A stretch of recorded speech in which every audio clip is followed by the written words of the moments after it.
Good afternoon. This is Chaplain Simbarashis Gauke, and today I'm going to be doing a didactic on emotions and human flourishing, looking at the value of emotions for community, mental, emotional, and spiritual well being. Human beings are social beings. As such, our physical and mental health depends on interaction with others.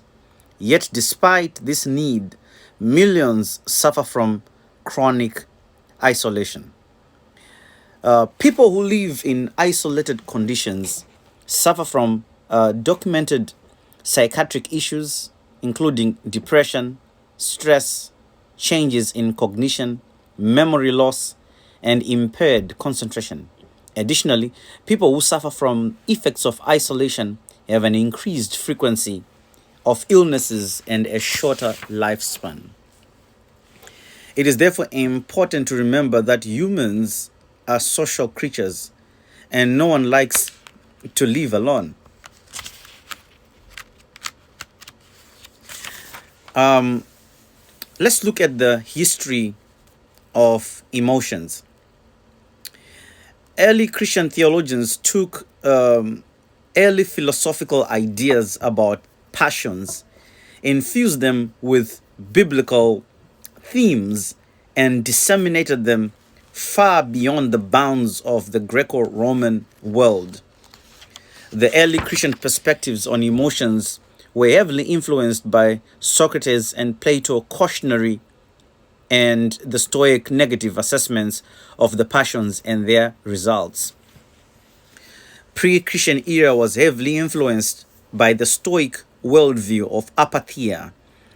In Stoicism, this refers to a state of mind in which one is not perturbed by the passions. The early Christian theologians asked different questions than those that were posed by Plato and Socrates, as well as Aristotle and the Stoics. Early Christian philosophers like Plato and Aristotle were interested in the good life. They used to call it the eudaimonia, and the good life within the good polis. And we see this when in Plato's writing of the Republic. The early Christians were more concerned with the afterlife and the problem of sin and the dynamics of salvation, particularly looking at the doctrine of soteriology pertaining to salvation. The early Christians were more Platonic and they were less interested in worldly experiences. Much Christian theology promoted the idea that passions are not of God and so must be subject to the control of one's will. They were so much concerned with the control of emotions by one's will. In other words, emotions were seen as something that was negative and would hinder one's spiritual experience. Therefore, in order for them not to be hindered by their emotions, they were supposed to suppress emotions like anger, for example. Philo of Alexandria believed that the passions were a sign of the fallenness of human nature, and this is a sign and a symptom of original sin. So the early fathers pathologized emotions, and they regarded them as a vice and something that needed to be eliminated. Clement of Alexandria and Origen conceived emotions as unnecessary but inevitable given the original sin. So you can see that the early theme within the early Christian fathers was the pathologizing of sin, and it was connected to the fall of Adam, and therefore was not the original intent of God for man. In other words, the early father was saying emotions were a part of that aspect of the human being which they would consider as the flesh, and they were more concerned with the elevated notion of the spirit. There was a dualistic worldview of life, and emotions were on the negative side. If you move forward to the Enlightenment era, the age of reason and empiricism that dominated the Middle Ages, the voices of theologians and philosophers was muted. So was the language of passions and emotions in scholarship and science. Early scientific research revealed that, contrary to philosophical and theological beliefs, human beings were more creaturely and have less will and control over their emotional experiences. So, the early scientists say that what Plato and Aristotle and the Stoics were talking about in terms of controlling emotions, human beings have no capacity of controlling their emotions. They have no capacity of controlling their will. So they were creaturely animals who were moved by emotions outside of their will. They had no control. Emotions just happened to them, and they were animals. They were just like animals. Phineas Gage's brain injury in 1848 helped to shift philosophical and theological assumptions about the relationships between the body and the soul. Gage's case proved that the immaterial parts of the person's character, the soul, and reason and feelings were totally dependent on a body, more importantly, the brain. Gage provided that emotions and feelings are totally dependent on a body and, more importantly, the brain. So in 1872, Charles Darwin published his book, The Expression of Emotions in Men and Animals, in which he developed the idea that emotional expression was meant for physical survival and successful reproduction. So here, Charles Darwin, in propagating his theory of evolution, connected emotions to survival. In order for human beings to be survival, they needed emotions for survival as well as for reproduction. In his book, Darwin focused on physiological and phenomenological experiences in humans and in animals to demonstrate an evolutionary adaptation of emotions that increases an organism's likelihood for survival. Darwin's research on emotions created a shockwave in philosophy and theology. It set the framework for subsequent studies on emotions by later psychological, later psychologists and scientists. And one of those individuals was the evolutionary psychologist William James. James was primarily concerned with the sequence of emotional experience. He suggested that emotions began with bodily changes, and from those bodily changes came out an emotional expression. So for James, it was emotions was an experience, but for Darwin, emotions was an expression. It was an expression that came through the bodily changes. James was primarily concerned with the embodied experience of emotions. A purely disembodied human emotion is a non-entity. So for James, he was going against the grain of the Stoic way of thinking and say that you cannot have an emotional experience detached from the body. I remember the early philosophical fathers would separate emotions from the physical being, but William James is saying that's not possible.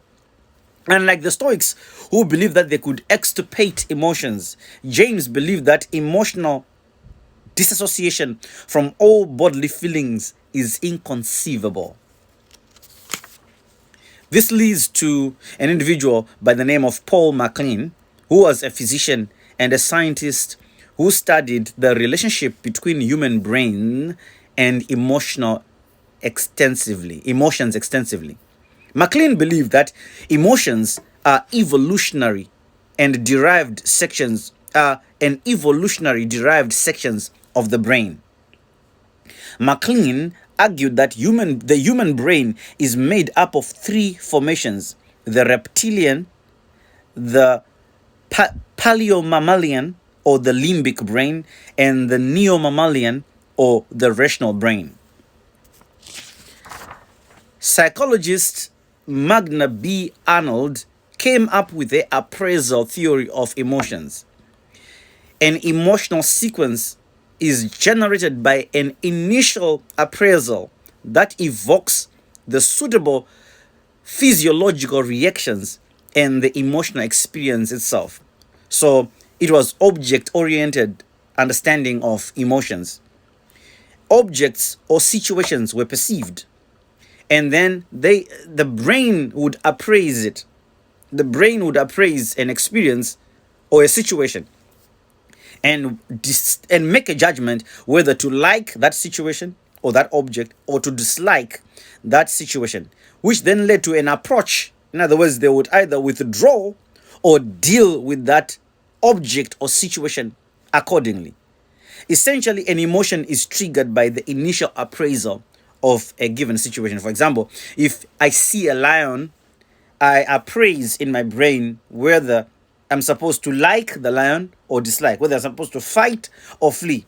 And based on my appraisal, if my brain tells me it's scary, I would fear that animal because I have appraised it in my brain and therefore flee from that animal. And this was the lady psychologist Magna Arnold.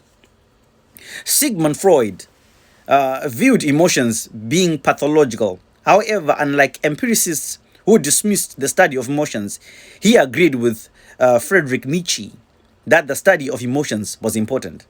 Even though Freud pathologized emotions, he still regarded those emotions as important.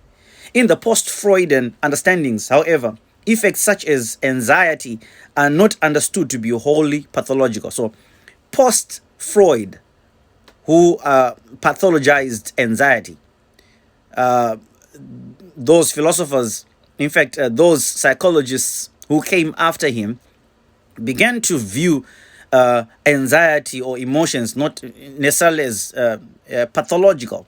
They did not demonize emotions. Freud distinguished between object anxiety, real anxiety or dread, reflexive and instinct of self-preservation, and neurotic anxiety, where its source is at birth associated with phobias and sexual life. Then Robert Plutchik proposed a psycho-evolutionary theory of emotions. The concept of emotions should apply to most or all living organisms. He agrees with Darwin and many ethologists that emotions can be recognized in animals. From an evolutionary point of view, emotions are patterns of adaptation that increase the chances of individual and genetic survival.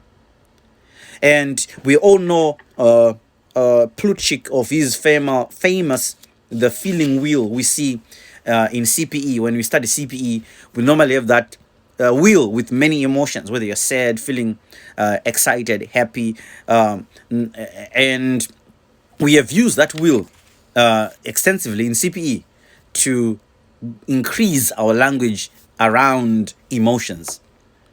In the middle of the 20th century, a shift began to occur in scholarships of emotions from natural scientific understandings to more anthropological, socio-cultural, and historic understandings. So there was a shift in the mid 20th century, and this was the postmodern era, where they began to distinguish between the objectivity of science, because science would make objective statements, but the postmodern era was more concerned about social and cultural and historical contexts, and saying that emotions are social constructs. Emotions are affected by the culture and the context in which the people are. In other words, we cannot universalize emotions according to postmodern thinking. In 1970, scholars in the field such as anthropology, history, sociology, increased attention was paid to cultural differences in emotional expression and emotional experiences. So they began to pay particular attention to the social location. They began to pay attention to the historical context, the social context, the cultural context, and began to debate against early Platonic thinking of universalizing emotions and scientific thinking of universalizing emotions, and began to say, wait a minute, there's something happening here. We tend to see and to analyze that emotions are social constructs, they are cultural constructs, they are impacted by the historical context in which people find themselves in. Whereas natural scientists study emotions' roles in physical survival, social historians and theorists have focused on social origins and functions of emotion, especially the adaptive capacities that emotions allow within interpersonal relationships, social groups, and political environments that enhance both individuals and groups' survival. So they began to study and see how emotions have been used in political environments to further the survival of a political group, how emotions have been used either positively or negatively in human contexts. I can give you an example. For example, in the context of oppression, Hitler used emotions to control people with the extent of oppressing the Jewish people. And he used emotions to move the crowds and to move the masses in a negative way. At the same time, if you look from a cultural point of view, in Africa, we used to have emotions expressed within our culture in music and in beat and in drum with the purpose of advancing Ubuntu, connection with the economy, with the community. And emotions were used as a way of uniting. At the same time, emotions could be used as a way of dividing people. Contemporary social theorists were developing further their concepts from Aristotle's understanding of the polis or the state. Social theories discover that emotions are powerful human bonding agents, and the need to bond is a fundamental human need. So social theorists began to see how emotions were powerful and how they were used as bonding agents, and how they were a fundamental human need. Human beings needed emotions for survival. They needed emotions to flourish. They needed to express their emotions instead of suppressing their emotions. Social theories are saying, they don't need to suppress their emotions. They need to embrace their emotions. They need to exude their emotions. They need to express their emotions, and they were a fundamental human need. Emotions can be used as powerful tools of control. They can be used to control people socially. They can be used to control people emotionally. They can be used to control people culturally, and they can be used to control people politically. In other words, that makes emotions very powerful. We can use them positively or negatively in terms of control of people groups. Emotions both generate and are generated by collective practices and ritual in creation of communities. So we see emotional expression in places of worship, in places, in moments of rituals, practicing rituals. Emotions are evident even within a body.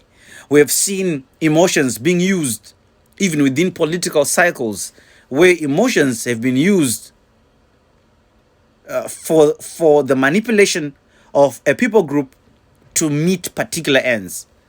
They can be used both positively and negatively. Therefore, according to social theorists, emotions are social constructs. The language used for emotions is a major influence on the way people experience emotions within each culture. So if we pathologize emotions, it influences a people in that culture and the way they relate to emotions. If we do not demonize emotions, it does have an effect on people. For example, I grew up in a culture where I was told that as a man, I was not supposed to express my emotions. As a man, I was supposed to be tough, to be strong, because I was coming from an environment where men are supposed to be tough to provide. They're supposed to be tough to hunt. So I rarely saw men cry. Yes, women would cry during a funeral. Women would mourn, but I would rarely see men express their emotions. And that had a negative impact on me because I had to relearn and unlearn those cultural values that had been embedded in me that made me extirpate or suppress my emotions. Social theorists therefore conclude that emotions are contextual, they are cultural, they are social, and they are historical. Socialists or sociologists, state that emotions are highly dependent upon a particular historical, cultural, and socio-political environment. Emotional expression, unlike Darwin purported, is not universal. Emotional expression is not universal. Emotional talk varies from culture to culture, according to Paul Hillas. Catherine A. Lutz explores how emotions have been engendered in some sectors of American culture and how it is associated with asymmetries of power that turned to subordinate, dominate, and control women. If you study the history of culture, and even if you just observe, we have seen how emotions have been used to pathologize or to have been used to dominate particular groups or to control women.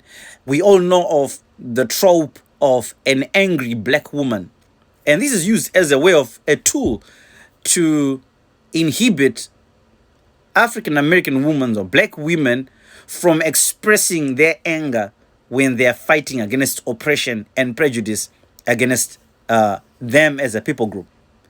And it has always been used as a tool to demonize black women, to pathologize, to intimidate, to control, to manipulate, to dominate. It's used in asymmetries of power. And we have to identify that's dangerous, because emotions can be used dangerously to control people. And it has to be unraveled. And we have to teach and relearn the importance and the value of emotions and undo some of these negative stereotypes that have been placed on women as far as emotions are concerned. Let's explore the rhetoric of control that frequently accompanies women, and to a lesser extent men's talk about emotion, and argue that talk about the control of emotions is also a narrative about the double-sided nature, both weak and dangerous, of dominated groups. So, for example, men are told to toughen up, and they are told not to express their emotions, and that has an impact on them because it affects them in many ways. For example, I can give an example of myself. Even though I might want to grieve, I had to relearn that it's okay for a man to cry, and it's okay for me to express my emotions and not bottle up my emotions to prevent a sudden explosion of emotional expression which had been internalized for a very long time instead of it being expressed. And it's therefore important for me to even teach my son that there's nothing wrong with boys crying. There's nothing wrong in expressing your anger appropriately when you experience injustice. We all know of facial expressions and how they have been universalized. I can give you an example of this: facial expressions. And somehow we can tell, we have been told that we can tell whether somebody is happy by a facial expression. But this is not true, because facial expressions, or the naming of emotions from facial expressions, is cultural. So you can go to Africa and meet a tribe that has never been socialized, and you assume that they are happy by a particular facial expression, and you might misjudge and miscalculate their facial expression. And it's very important for me as a chaplain, whenever I go into a room, I do not make assumptions of emotions based on facial expressions. I must have humility and ask patients, care recipients, what they are feeling. So they tell me how they're feeling. Yes, I might make an assumption, but it's just an assumption. I cannot care for individuals based on an assumption. In order for me to prevent harm, in order for me to offer care appropriately, I ask questions about emotions and never judge people based on their facial expressions, because they are not universal. What we call happy in the West might not be happy in Africa, might not be happy in Asia, might not be happy in South America. It might just be a Eurocentric way of viewing emotions, which is not normative. And therefore, we have to have cultural humility when we are interpreting and understanding the language of emotions. Barbara J. McClure agrees that emotions are constructions formulated in the moment and in a specific context, and have multiple components such as core affect, affect quality, attributed affect, and object. So we are building our understanding of emotions from the work that has been done by philosophers, by scientists, by ethologists, by sociologists. And we are coming with a definition of emotions. And it's not the final and the be-all. But what we're saying is that emotions are contextual. Yes, they have affect quality. Yes, they have object quality. Yes, they have multiple components. But one thing for sure is that they are contextual. They are historical. They are social constructs. Neuroscientists, scientific research affirms that this view, staying close and moving to a shared rhythm and being synchronized to the emotions of others, is what keeps human beings alive. In other words, emotions are necessary for human flourishing, because it is through emotions that we share our rhythm. It is through emotions that we become synchronized in rituals, in worship, in culture. It is emotions that keeps us together. Emotions are valuable. They do not need to be extirpated. They have to be expressed. Cultural anthropologists, researchers found, for example, that some social contexts producing an emotion labeled as anger in one cultural specific social location might not be in another. Every culture has a different lexicon on emotions. The language on emotions reveals the cultural norms and values of that culture. Therefore, as chaplains, as we go and care for people, we mustn't make assumptions.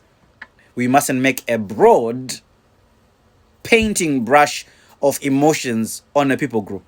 We must value people's individuality, value people's culture and historical context, and listen to the voice of the care recipients as they express their emotions. And we value them. We don't extirpate them. We don't demonize them. We give them.